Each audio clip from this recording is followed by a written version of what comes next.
I am doctor Waseem, director rehab cure and physiotherapist by profession. आज मैं एक बड़ा इंपॉर्टेंट प्रॉब्लम पोस्चर उसके हवाले से डिस्कस करने जा रहा हूँ। आमतौर पे आपने अक्सर सुना होगा कि आपकी फैमिलीज़ में आपको डांटा जा रहा है कि सीधे होकर बैठे हैं, कमर सीधी करके बैठे हैं, और ये हमें बड़ा बुरा महसूस होता है कि हमें क्यों डांटा जा रहा है। उसके लिए कुछ आज हम डिस्कशंस करेंगे। उसमें सबसे पहले posture is a state of the body, कि हमारी बॉडी अलाइंड रहे, ख़ास एंगल पे रहे, कि हमारी बॉडी में डैमेज जो है वो मिनिमम हो। अगर हमारा एक position of the body maintain रहता है तो हमारी बॉडी ज़्यादा देर तक काम कर सकती है, और ओवर यूज इंजरीज जो कि नॉर्मली तब होती हैं जब हमारी बॉडी जो है रॉन्ग स्टेट ऑफ फेज में काम कर रही होती है, एट दैट टाइम इंजरी की तरफ ले जाती है। टू अवॉइड दैट इंजरी हम अपने पोस्चर को मेंटेन करके इस तरह की प्रॉब्लम्स को अवॉइड कर सकते हैं।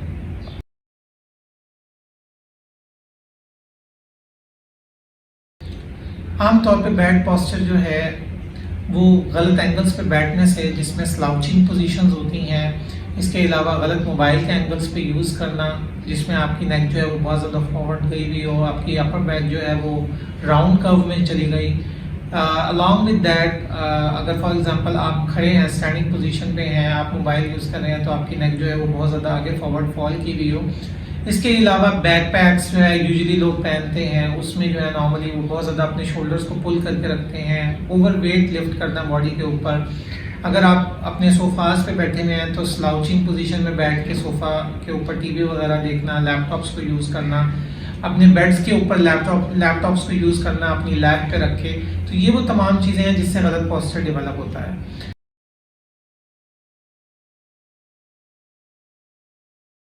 बैड पोस्चर के नुकसानात जो है ऑब्वियसली हमें पता होने चाहिए, बिकॉज हमारी बॉडी में हर वक्त वेयर एंड टियर चल रहा है, हर वक्त रीजनरेशन चल रही है बॉडी सेल्स की। उसमें नॉर्मली हमारे डिफरेंट स्ट्रक्चर्स हैं जो कि इन्वॉल्व होते हैं और डिस्टर्ब करते हैं बॉडी को, जिसमें हमारी नेक का एरिया, कुछ मसल्स हैं उसमें, अपर ट्रेपीजियस मसल वो स्पेसिफिकली बहुत ज़्यादा टाइट हो जाता है, बिकॉज हमारी नेक को हर वक्त अगेंस्ट द ग्रेविटी आगे से भी लिफ्ट रहना है और पीछे से भी लिफ्ट रहना है, साइडवेज से भी लिफ्ट रहना है, दोनों साइडों से।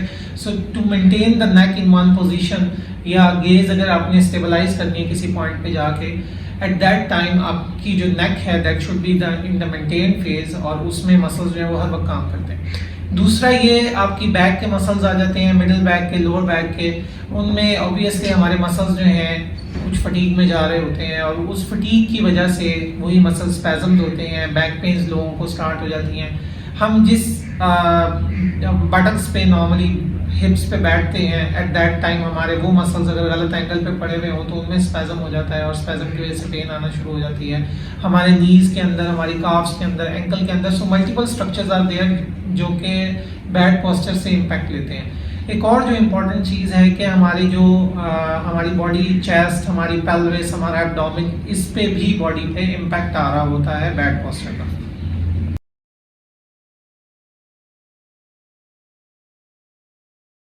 ग्रेविटी का बहुत ज़्यादा इम्पैक्ट है हमारी बॉडी के ऊपर, बिकॉज हमारी जो बॉडी है हर वक्त पुल हो रही है टूवर्ड्स द ग्राउंड। सो कई दफ़ा हमें अच्छा लगता है कि हम जो है डाउनवर्ड होके बैठे हैं, बिकॉज हमारी ग्रेविटेशनल पुल आ रही होती है, और हमारे मसल जो पोस्चरल मसल्स होते हैं जिन्होंने हमारे राइटनिंग पोजीशन मेंटेन रखनी होती है, अगर वो मसल्स अच्छे काम ना करें तो हमारा जो पोस्चर है वो स्लाउचिंग में जाना शुरू हो जाता है, और नॉर्मली हमें अच्छा लगता है ये वाली पोजीशन में आना। अगर हम बात करें बच्चों के अंदर, तो बच्चों के अंदर एक बच्चा जब मदर के वोम के अंदर पड़ा हुआ होता है तो उसका पोस्चर जो है just like a C shape, और वो आहिस्ता आहिस्ता डेवलप होता है। सिटिंग में आता है बच्चा, फिर स्टैंडिंग में आता है तो नेक कंट्रोल आता है, बैक कंट्रोल आता है, स्टैंडिंग आती है तो एंगल्स जो है पोस्चर के चेंज होना शुरू हो जाते हैं। ऑब्वियसली अभी भी हमें अच्छा लगता है स्लाउचिंग पोजीशन में आना, बिकॉज ग्रेविटेशनल पुल है, लेकिन अगर हमारे मसल्स जो हैं, पोस्चरल मसल्स जो हैं जो कि हमारे पोस्चर को मेंटेन रखते हैं, उनमें अच्छी टोन आना शुरू हो जाए, उनका कंट्रोल अच्छा हो, मजबूत हो, तो हमारी बॉडी जो है वो स्लाउचिंग में जाती नहीं है, और हम अगेंस्ट द ग्रेविटी अच्छा मेंटेन रख सकते हैं अपना पोस्चर।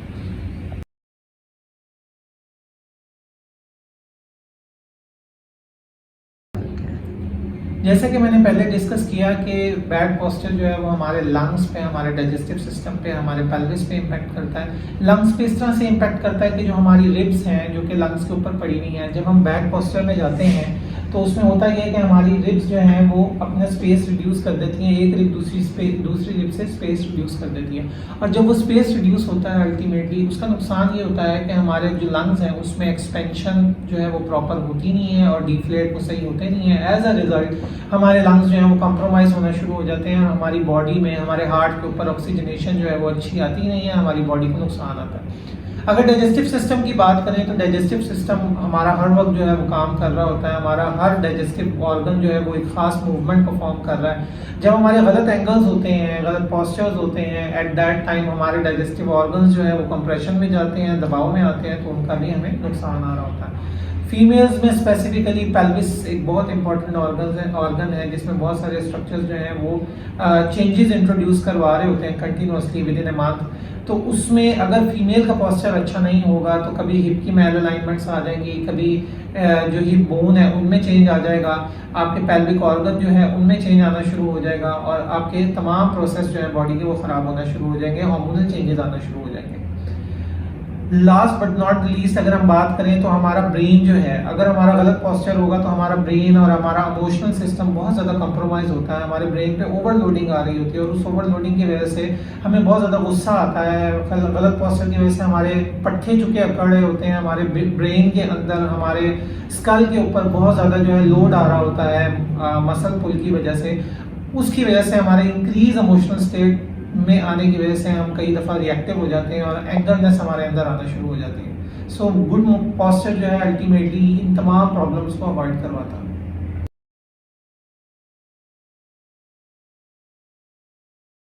बच्चों में अगर आप अच्छा पॉस्चर डेवलप करना चाह रहे हैं तो उनको आप लाजमी फ़िज़िकल एक्टिविटीज़ करवाइए। वीक के अंदर कम से कम 4 to 5 आवर्स पर वीक उनको अच्छी फिजिकल एक्टिविटी इधर in the ground outdoor activities के अंदर लाजमी डालें और उसमें एटलीस्ट 30 से 40 मिनट्स का उनका एक्सपोजर दें आउटडोर एक्टिविटीज़ का ऑन डेली बेसिस, ताकि उनकी बॉडी जैसे प्ले थेरेपी करेंगे वो प्ले करेंगे, प्लेइंग एक्टिविटीज़ करेंगे। उसमें फ़ायदा ये होगा कि उनका पॉस्चर जो है वो ज़्यादा अच्छा स्टेबल होगा, उनकी बोन स्ट्रॉन्ग होंगी, उनके मसल्स पॉस्चरल मसल्स वो स्पेसिफिकली स्ट्रॉन्ग होंगे। उसमें बहुत अच्छी प्लेइंग एक्टिविटी वही है जिसमें फुटबॉल एक्टिविटीज़ हैं, जिसमें रनिंग है, रादर देन वो स्टैटिक इंडोर प्लेइंग करें, वीडियो गेम्स खेलें, इस तरह की चीज़ें खेलें। अवॉइड दैट गेम्स, ट्राई करें कि आपके बच्चे जो हैं वो फिजिकली एक्टिव हों और वो फंक्शनल एक्टिविटीज़ प्ले एक्टिविटीज़ ज़्यादा करें, बिकॉज उसका इम्पैक्ट बॉडी पे बहुत अच्छा है, उससे पॉस्चरल मसल्स बोन्स हर चीज़ स्ट्रॉन्ग होती है।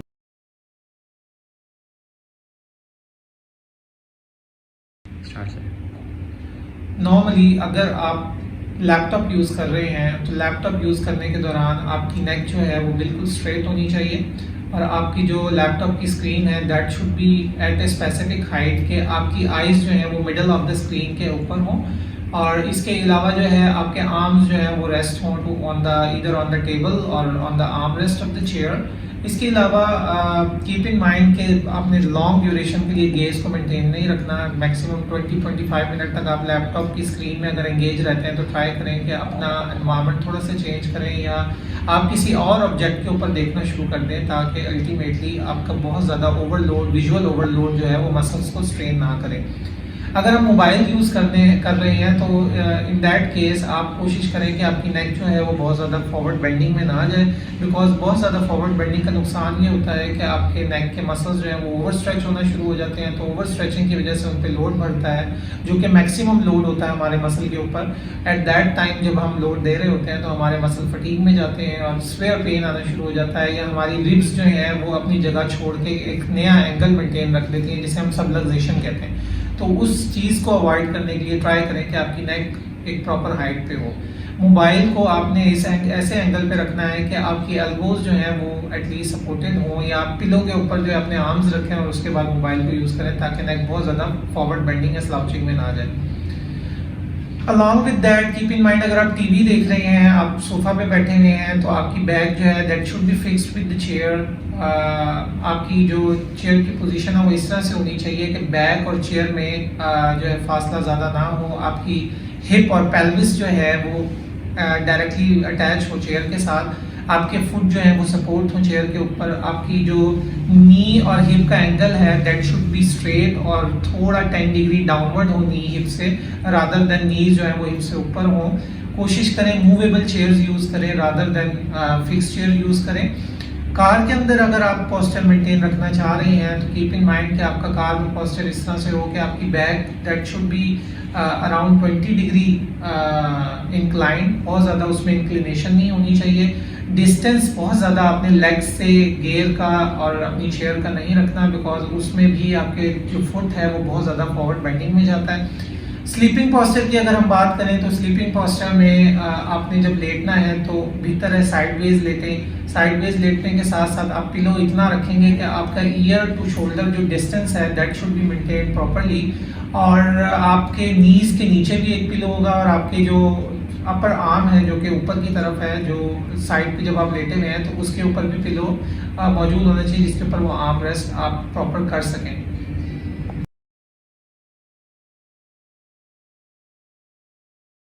सॉल्यूशंस की बात करते हैं तो उसमें नॉर्मली जैसे मैंने डिस्कस किया तो कि बहुत ज़्यादा नेक के ऊपर लोड आता है। फॉर दैट केस आपने करना यह है कि आपने you have to see towards your armpit, hold करना है अपने हेड को और पुल करना है अपने हेड को downwards towards the armpit for around 20 seconds and do it for at least 3 to 4 times। Maintain this position and relax it, मतलब आपने बहुत ज़्यादा तेज़ी से रिलैक्स नहीं करना, वेरी जेंटली, दैट आपकी जो नेक्स्ट रेपिटेशन है जो फर्स्ट के बाद सेकंड रेपिटेशन है वो बेहतर तरीके से हो सके।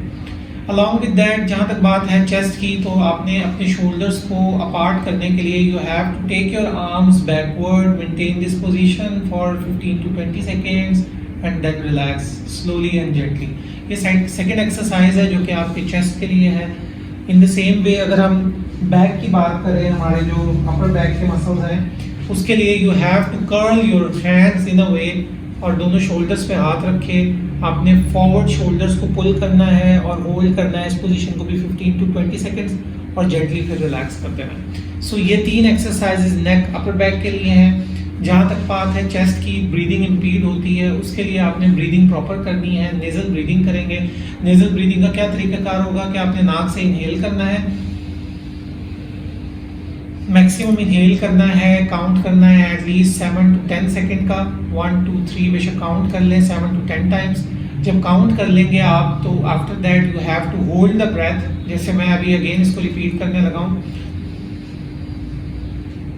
होल्ड करना है इसको 5 सेकेंड के लिए और जेंटली फिर रिलीज कर देना है 7 to 10 सेकेंड्स के लिए। ठीक है, ये ब्रीदिंग को इम्प्रूव करेगा। इसको आपने 5 to 10 टाइम्स रोज़ाना करना है अपनी ब्रीदिंग कैपेसिटी को इम्प्रूव करने के लिए।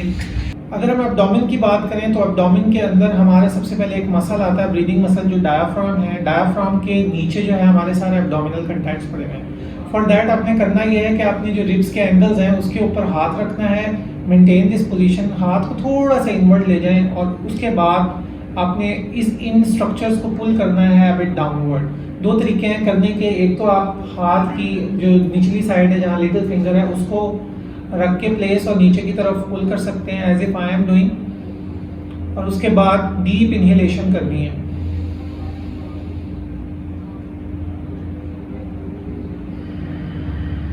मैं इसको स्टैंडिंग में भी करके दिखा देता हूँ। Little finger on the ribs downward, pull it downward, and after that pulling downward take a deep breath, so gentle। ये आपके जितने भी एब्डोमिनल कंटेंट्स हैं उसको रिलैक्स कर देंगे। अगर हम पेल्विस की बात करें तो पेल्विस के लिए सेम आपने हाथ की निचली साइड्स यूज करनी है, अपनी पेल्विस पे हाथ रखना है and pull it upward and then again take a deep breath.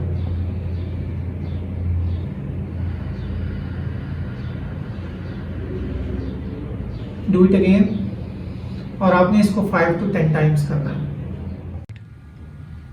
अब हम बैक की बात करें तो बैक के अंदर हमारे काफ़ी ग्लोबल पोस्चरल मसल्स मौजूद हैं। ये मसल्स जो हैं हमारी बैक के अंदर मेंटेन रखते हैं रेक्ट पोजीशन, और उस पोजीशन को मेंटेन रखने के लिए हर वक्त काम करते हैं। सो इनको स्ट्रेच करने के लिए what you have to do, you have to bend forward first. जैसे नमाज में हम रुकू करते हैं, रुकू करेंगे, बैक को अपनी जो है थोड़ा सा स्ट्रेट रखिए और आफ्टर दैट स्लाइटली अपने हैंड्स को स्लाइड कीजिए और कोशिश कीजिए कि आपके टोज को हाथ लग जाए। इस पोजीशन को मेंटेन रखेंगे आप 15 सेकंड्स के लिए, वही 3 to 4 टाइम्स करें। हमारे हिप के मसल्स के लिए जो बेस्ट एक्सरसाइज है वो यही है कि आप सीधा लेटें और सीधा लेट के अपने नी को अपोजिट शोल्डर की तरफ लेके जाएंगे। इस पोजीशन को आपने मेंटेन इस तरह से करना है कि वही 15 सेकंड्स का होल्ड देंगे और इसको 3 to 5 टाइम्स जो है वो आप रिपीट करेंगे। Same for the left side, position maintain. इससे आपकी जो हिप के मसल्स हैं उनमें जो टाइटनेस डेवलप होती है वो रिड्यूस हो जाएगी।